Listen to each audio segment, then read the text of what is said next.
Welcome back to another video. It is me, Miss Majesty Bakes, also known as Nina, back with another video for y'all. So today's topic is going to be about my personal journey with cannabis and the time that I saw myself from the outside looking in, but still within myself, as the light that I am, the light that we are. Let's jump right into it, as y'all know. All right, y'all. So if you don't know, now you know. I will let you in on this secret that I used to be a very big pothead. Yes, I was a very big pothead. I would smoke after smoke after smoke, joint after blunt after joint after blunt after blunt after. If you know, you know. Anyways, off topic. Focus.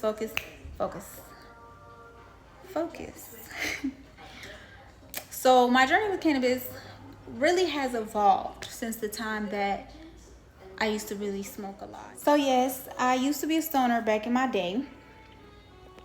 And over time, I developed a more personal relationship with cannabis and started using it with more intention. And I actually don't smoke like that anymore, y'all. So I did used to smoke a lot, but I did stop smoking officially last year, very early in the year after I passed out on my boyfriend.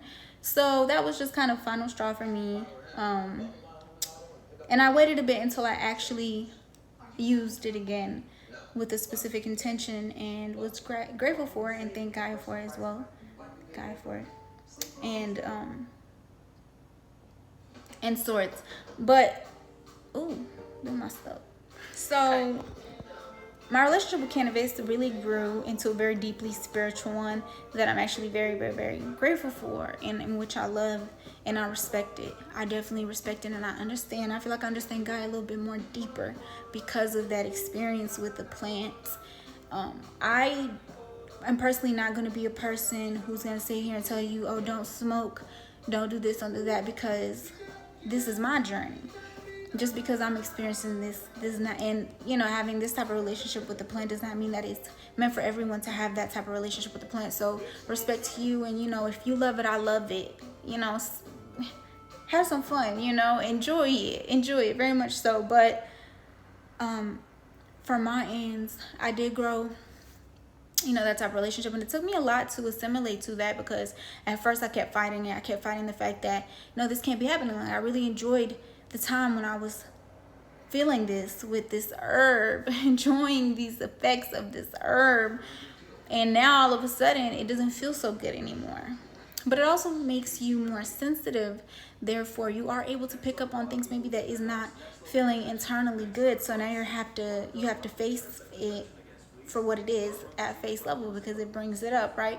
You're going deeper. It's getting sensitive into those parts that you really don't always talk about.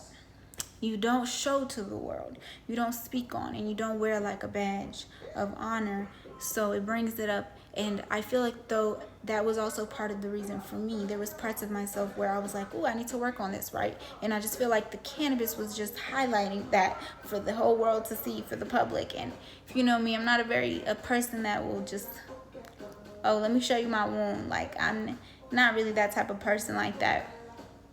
I'm not going to deny it either, but if you don't ask, I won't tell. So that being said, I do enjoy the journey in itself, right? And I've grown to listen as well more through this process, because like I said, I was being very stubborn, and I was pushing it. I kept doing it like, let me try and see if it's gonna feel okay this time, So also had some bad experiences at times, and it was all learning lesson at the end of the day, and I'm grateful for that. And I'm really just looking forward to continued growth and learning the plant even more, really understanding it. And I also just picked up from the ancients, from my ancestors, from my guides, and things of that nature. Also their guidance, they show me. But there was a lot of experiences that I had between the times that I was a stoner, a very heavily smoker, and the time that I quit entirely, completely, which was last year.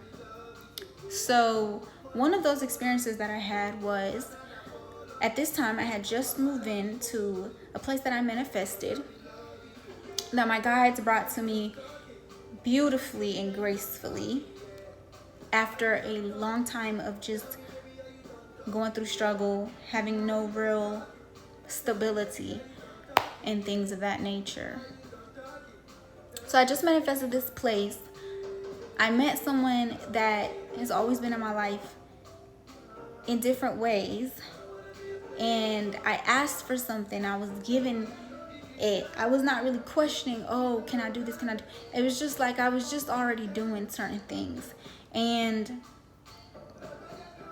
in one of these instances, I asked one of my brothers to come over and smoke with me, and he wanted to smoke with me, so we just kind of organized for that to happen. And it was very nice. Hi, it was really good to see my brother. I love my brother down. It was a very, very, very, very, very good feeling to see him. I'm getting emotional right now. I have to call my brother. And yeah, so in those times that he did come over, we had a really good time. We had a good high. He did go. He left after a bit, and I was there by myself, and I was just kind of in my head a bit. And it was like I stepped outside of myself. My higher self really came through that day and just showed me in my face like light, just a big ball of light. And I was just like, oh my gosh, yes, this is exactly who I am. And then I came back down. We again. And I'll never forget that experience. And that is something that I realized whenever, it's an anchor for me anytime in my life where I feel like I may be falling into a vicious cycle or a whirlpool, or I may be feeling like I'm being not as successful, or if I'm being too hard on myself, whatever life may present itself, the turbulence, the tides, the waves of life, I'm prepared to surf in them. I will be a wonderful surfer. I'm telling y'all, I've always, directing this journey with me, showing me videos of how this herb was used in ritual, and how this herb was used to connect even more, and things of that nature. So if you know, that's the type of use that's aligned with me at the time, at this moment, at this place and time, and I'm grateful for that. Coming up, just some announcements. I'm not gonna sit here and tell y'all like 30 announcements, because honestly I would skip my own video, but just a few announcements. I am gonna be getting a Reiki session soon with my beautiful, beautiful, beautiful mommy, Aries Love. And y'all, when I tell y'all, her Reiki is just so delicious. That's really what it feels like. You just melt into this comfortable massage bed, and she just lays them hands. That's what she does. She heals and lays them hands on your body, and you just relax. You don't have any other choice but to relax. Your body completely feels safe and relaxed and just warm, like a warm blanket of love and hug warmed you up. And then the healing begins, and that Reiki really does feel good. To be honest with y'all, Reiki will bring up emotions and feelings that may be stuck around your body, but as long as you're drinking a lot of water, eating a lot of fruit, don't put too many heavy things in your body at the time of you getting this Reiki done. Things after, in a few days after, maybe like 7 days afterward, maybe 5 if you can't really go the distance. But you know, if you really are able to go the distance, you have time, all of that, then 7 days would be ideal. So I will begin that, and I'm very excited because I haven't had a Reiki session in a minute, and I've had like 4 so far. I loved all of them. Like I said, I've grown a lot because of them. It really does clear a lot of mental fog, and also helps heal you physically and emotionally, things of that nature. But there's so many layers to Reiki that I am going to let mommy describe to y'all and go into detail, just give y'all the whole luxury experience of what it really is to receive Reiki or receive a beautiful gift like that. So that's my main announcement that I have for today. I will be uploading more videos, but until then, love y'all, see y'all, talk to y'all later.